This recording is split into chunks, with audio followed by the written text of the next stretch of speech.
Pendant 30 ans, cette ville a été laissée à l'abandon. On a décidé de s'engager, d'aller plus loin que simplement dire ça marche pas, c'est pas bon, la situation est difficile. Qu'est-ce qui a fait notre déclic pour aller finalement vouloir changer les choses? On ne voulait pas le faire seul. On ne voulait pas entendre encore une fois ces divisions. On voulait y aller rassembler tous les territoires, les hommes et les femmes de toute cette ville, pour qu'il n'y ait qu'un seul Aulnay vers le haut. En me disant que quand Aulnay vers le haut, c'est quoi? C'est qu'on décide de... J'ai entendu cette femme qui a 50 ans, qui a fui la dictature de Franco pour s'installer en France, qui aujourd'hui a vécu pendant 50 ans ici à Aulnay et qui nous dit aujourd'hui qu'elle vit dans cette ville avec des difficultés, une jeunesse qui parfois dans les escaliers et qu'on lui demande mais c'est quoi la solution? Mettre plus de policiers?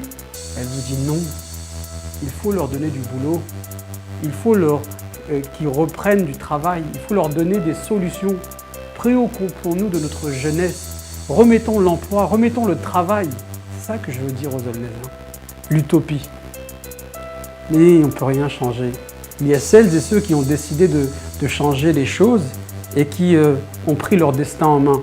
S'il y a 6 mois en arrière, cette aventure de Aulnay vers le haut, on regardait pour se dire, même nous, on ne croirait pas le mouvement qui est né. Bien plus qu'un coup politique, c'est une volonté de changer le quotidien des gens. C'est pas pour une place à la mairie, ce n'est pas pour un boulot ou un appartement ou un logement. Notre éthique l'a mis de côté. C'est pour faire en sorte de changer tout l'avenir des Aulnaysiens.